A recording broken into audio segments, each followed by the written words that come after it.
Hey kids, so there's a story that I haven't told yet about the whole Milo at Cal experience, the riot that we got attacked during, that I really wanted to talk about for a long time, but I didn't really want to distract from the main point. The main point being, the political violence on college campuses and Antifa and the kind of threat that it is to the country and all of that.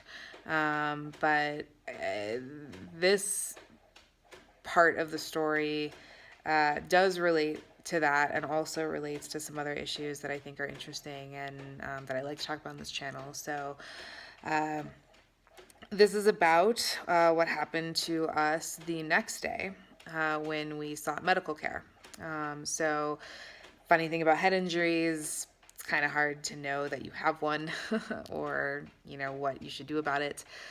So we didn't seek medical care the night of the riot. We went home and then woke up with extreme pain. I didn't even realize I had chemical burns down my back from something someone poured down my back, and I woke up with that burning and being extremely nauseated and had vertigo. My husband had some severe pain in his side and some obvious bruising on his ribs that developed during the night, and also had a severe headache. So we walked over to SF General Hospital, San Francisco General Hospital, which was just a couple blocks from where we were living at the time, and went into the ER in the morning. And so this would have been, the thing was on a Wednesday, so this would have been Thursday morning the next day. And this is before I went on Stefan Molyneux or anything else like that. So we went into the ER. It wasn't terribly busy. We were taken back rather quickly and taken back together. And the triage nurse there was a reasonably young Asian woman who, asked us, okay, so like, what's the deal? What happened?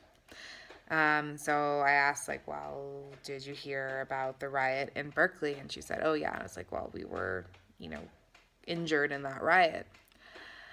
And she said, oh, that's so awesome. I wanted to be there, to stand up against that fascist Milo, and all of my friends were there protesting, but I had to work last night. I couldn't make it, and that's like just good for you for going and joining the protests and standing up against that guy, that awful right-wing guy. At which point, my husband and I kind of look at each other, and we're there, vulnerable, head injury, about to go into who knows what, potentially surgery, depending on how severe injuries are, under the care of the people in this hospital. And the first person there, kind of basically tells us she wishes she had been one of the people who beat us up. Without realizing that that's what she was saying, of course. She made an assumption about our politics. So from that point, we were like, well, we really need to be careful here. And I don't want the person providing my medical care who has such a strong political opinion, that, they wish they were part of an attempt to shut down a perfectly legal event because they disagreed with the speaker and were okay with using violence to do so. I don't want that person knowing where I stand when, they're taking care of me, taking care of my health issues. So, then we proceeded with kind of the diagnostics. And one of the things I noticed is, like, she was very, very complimentary of me in particular, and not so much my husband. Now, my husband was significantly worse, injured worse than I was.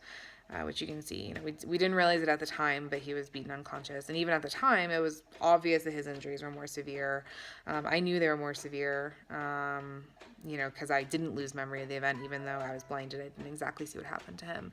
But I knew enough to know that, what happened to him was worse and he needed more urgent medical attention. And I did everything I could in this triage conversation to kind of demonstrate that. They do the whole pain scale thing in the different places where, you might be injured. And on every single one, my husband was, more pain than me, more injured than me. I even said that he was worse than me. And he said in there, of course, he didn't remember what happened. Now at the time, like we were both head injured, concussed. So I didn't put two and two together and realize that the fact that he didn't remember meant that he lost consciousness. But this, triage nurse should have known that. This medical professional should have known that. But instead, she interpreted him not knowing and me knowing somehow in my favor, like I was worse injured. And basically, this was totally sexist. This was completely driven by the fact that she was excited that I, as a female, went to a riot or something, and wanted to favor me over someone who needed medical attention more, purely based on the fact that I'm a girl. So I got sent back first, and then, as of course is going to happen in emergency rooms, suddenly a rush of people come in, and my poor husband ends up stuck in the waiting room for something like 4 hours. While I'm back there, very quickly being assessed as, basically being fine. I'm not fine. I had a concussion and whatever, but, no treatment required for that. No risk of a brain bleed, no, broken neck, something like that. So I'm put back in this very fancy room, and I lie there basically by myself for 4 hours. And then finally, right as I'm getting discharged, they finally bring my husband back, and they put him in the room next to that room. And that room is like a total shithole. It's like no windows, awful fluorescent lights that are just hell with a concussion and the resulting headache.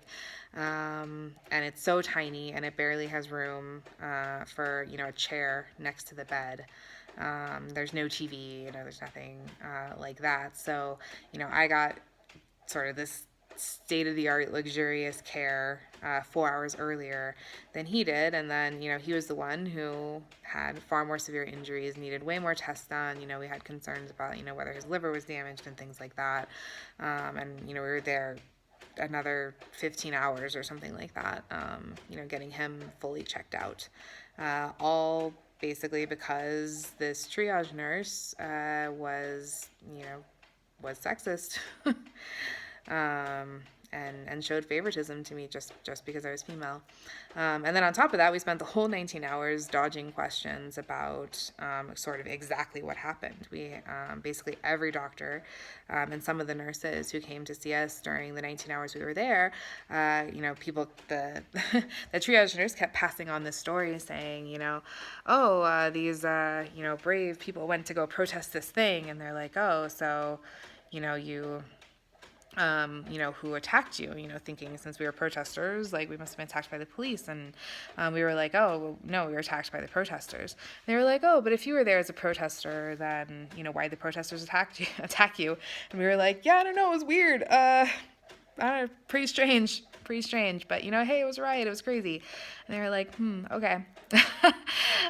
So kind of sticking to that story the whole time that we were there, in order to protect ourselves. So, it's like, it wasn't over, just because, we got out of the riot itself, and got out of Berkeley and got home, and all of that. It wasn't over. And of course, as anyone can guess at this point, especially living in the Bay Area, I mean, it sort of was never over because, then you have work, and then you have, things that end up in the media, and now with the lawsuit, of course, in the media and with our names attached, I have no doubt that, I have clients and business associates and, others who know now about what happened. Never mind the, possibility that just walking down the street, someone recognizes you and all of that. So it was overall an interesting experience, and I think it was another good lesson in, the importance of not surrendering institutional control. Probably best if it kind of doesn't go to either political side, but, this is dangerous. The fact that universities and, to a large extent the medical profession are so heavily left wing, means that, if you're on the right in certain circumstances, you are not necessarily safe in a hospital. I don't know that, many people think about that or realize that. A lot of these people, when these incidents happen, there's, these fights or whatever, not everyone goes and seeks medical treatment. Especially the men tend not to, some who really, really should. But then again, maybe they're smarter. Maybe part of what's going through their head is, hey, I'm vulnerable right now, and who knows? Who knows who I'm going to get as my doctor when I go into the ER? The one of the people who attacked my husband, assaulted my husband, and since battered and assaulted another friend of mine at another event, an open member of Antifa, was a nurse at a children's hospital. This is who these people are. We're not safe.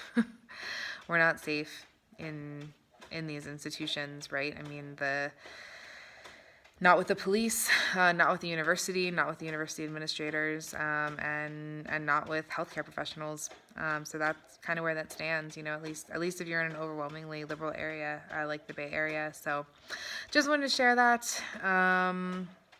Because that story's been sitting there for a while, so, and I thought that both the sort of maybe men's rights angle was pretty interesting, the female privilege manifesting once again, and just the extent of the threat that exists against people on the right. Don't underestimate it. So talk to you guys soon. Bye.